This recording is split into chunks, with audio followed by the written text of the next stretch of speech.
bismillah ci ëttu yëglekaay yi yéenekaay def lu baax TV mooy comme seen mbokk seen xarit Cheikh bi ma ñëw di fasal li ci ëttu yëglekaay yi yéenekaay tey nag le jeudi 1er février ci atum 2024 bi nga xam ne moom la ñu nekk bokk na ci li nga xam ne moom moo ci gën a fës di wàllu engagement yi ñu war koo amal daal tey jii ca hôtel Ngor Jaaraama ki nga xam ne nag moom moo yor engagement yi di Dominique Abourisque xam ko lool min ko lool te yàgg ci lool dénk nañ ko lu mu mën a manipuler en tout cas li nga xam ne moom moo ci xadawaat di gis leen ne engagement yi nga xam ne amoon na keroog ci alxamis bi nga xam ne moom lañ jënd nit ñi doon ko xaar mu doon engagement yoo xam ne doon jongante boo xam ne jongante bi am solo la yaakaar nañ ni tey jiit maanaam naa nekk jongante bu mel noonu wala daal muy bu ko raw ndax daal gis nañ ni daal fas yi daal dimanche bu nekk rek dañuy gën a bari ndax daal période bi nga xam ne moom la ñu ubbee course yi dafa fekk daal mu tolloog daal fas yi war a mën a bari moo tax daal dimanche bu nekk yaakaar nañ daal dañuy gën a bari fii ba course tëj daal ñu ngi am njort lool di yaakaar loolu ndax gis nañ yenn fas yoo xam ne war nañu def seen course rentrée te ñëwaguñu te jàpp nañ ne dimanche bii dana ci am fas yoo xam ne ay crack adulte lañ di ay groupe jàpp nañ ne ñoom danañ def si seen course de rentrée muy course de sortie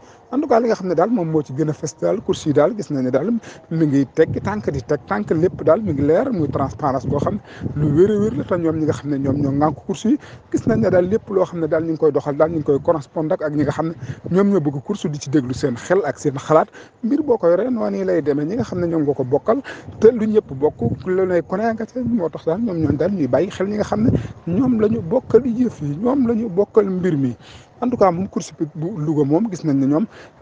samedi bi nga xam ne moom la ñu dëgmal wax nañ ne ci la ñuy woote seen réunion bi nga xam ne réunion la boo xam ne daal jàpp nañ ne daal liñ ci nar a nësaxal mooy daal wax ne Louga ban bés la war a jàpp pour war a mën a dawal ni ko Louga war a defee nag moom la ko yeneen dëkk yëpp war a defee ki nga xam ne nag moom mooy yeneen dëkk yi nga xam ne ñoom ñu nekk ci zone boobu bokk na ci dëkk bi naan Tivaouane moom Tivaouane it ñu ngi koy xaar ci làng googu mu wàcc ci wax ne kan nañu dawal ak kan nañu amal seen réunion buñ fa jógee tamit ñi nga xaaral dëkk bi nga xam ne moom moo di Mbàkke Bawol mu daan dëkk boo xam ne course yu am solo lay dawal course yu neex a neex ñu fi daan def ay jongante am solo donte dëkk bu sori la waaye daal ñu ngi soo daan assisté ay course yu neex a neex ak dëkk bi nga xam ne daal moom moo di Tivaouane moom Tivaouane googu daal gis nañ ne ki nga xam ne moom moo di seen président di Cheikh Ndiaye gis nañ ne moom at yi daal ak njàmbaar dëgg la wanewul benn yaafus ak ñi nga xam ne ñoom la ko àndal muy doomi Tivaouane yi ñoom it ñu ngi leen ci xaar seen course de rentrée kan ñu ngi koy def en tout cas li wér te wóor moom képp koo xam ne rek da ngay dawal di te nekkoo Thiès du hippodrome Thiès kooku daal ñu ngi yaakaar ne li gën ca dëkk booba pour ñu mën a réussir seen i course ñu dawal ko bala ñoo dugg ci weeru koor yi fii lañ yemandi bàyyi bonne continuation à vous Dakar. jog nañu ñu ngi saaf naar fas yëpp laa ilaha illallah mu mel ni nga xamante ni moo ñëw si kanam moom mooy Ngoné Ndaw deuxième position Duma Yéen troisième position Moulay quatrième position Louga Lo moo fa ne wante je passe bien ki nga xamante ni moo jiital fas yi Galaaj ou bien Jamono waaye ki nga xamante ni moo génn ko sax moom mooy Ngoné Ndaw. Ngoné Ndaw moo génn ba léegi Ngoné Ndaw moo nekk ci kanam Ngoné Ndaw moo génn ci kanam gis naa fasu mel ne Galaaj Galaaj ñëw na en deuxième position waaye Ngoné Ndaw ba léegi mi ngi ci kanam Cheikh Wade. Ngoné Ndaw ba léegi moo ne ci kanam deuxième position nekk Galaaj dawal nañu Galaaj mu ñëw jege si jege nañ dàq nañ Galaaj mu ñëw en première position deuxième position Ngoné Ndaw ñu ngi noonu ci appuyage bi di ñëw bu ñu ñëwee dañuy dellu ko sa peex waaye ba léegi Galaaj moo génn Ngoné Ndaw moo ne deuxième position ko sa peex. Ngoné Ndaw moo ne Galaaj moo génn en deuxième position Ngoné Ndaw en troisième position. en troisième position Moulay en quatrième position gis naa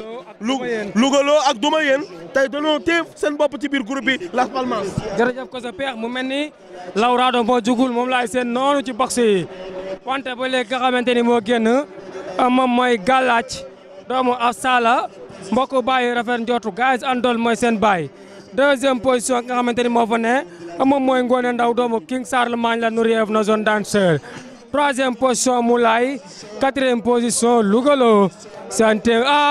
Taqwa ñëw na di jàpp ci aras bi ànd ak amul tur Taqwa nag moo jëy moo ko war may seen Jamono seen nga xamante ni moom mooy amul tur ak Miss Yacine wante nga xamante ni moo jiital fas yi moom mooy am Adja Kana wante tournal professeur Sakhir Thiam wante Moulay moo génn ko sa peex. Moulay moo génn ba léegi en deuxième position Ngoné Ndaw en troisième position Galaaj waaye ba léegi gars yaa ngi noonu di ñëw gis naa fasu mel ni Louga Lo ñëw na moom tamit Louga Lo ñëw na waaye Galaaj ba léegi moo génn. dawal nañu Louga Lo dawal nañu amul tur dawal nañu Jamono ñoom ñëpp dawal nañu wante dawal nañu duma yéen ou bien Louga loo lan dawal doomu Bermeko la numéro 4 moo génn nekk nga xamante ni mooy jamono waaye a ilaha illallah am na fas wuñ dawal mu génn ci kanam je passe bien mu laay la ou bien Miss Yacine ñëw deuxième position la ilaha illallah ñoom ñëpp dawal nañu mu laay ou bien gàllaaj mu laay ou bien jamono kon jamono moo ne ci kanam deuxième Miss Yacine troisième mu laay dawal nañu taxwa dawal nañu Daaru Sam dawal nañu ki nga xamante ne mooy amul tur ak duma yéen wante jamono li muy daw bari na ko soppeeku. jamono li muy daw gàllaaj moo génn jamono moo ñëw. la ilaha illallah jamono raw na première deuxième Miss Yacine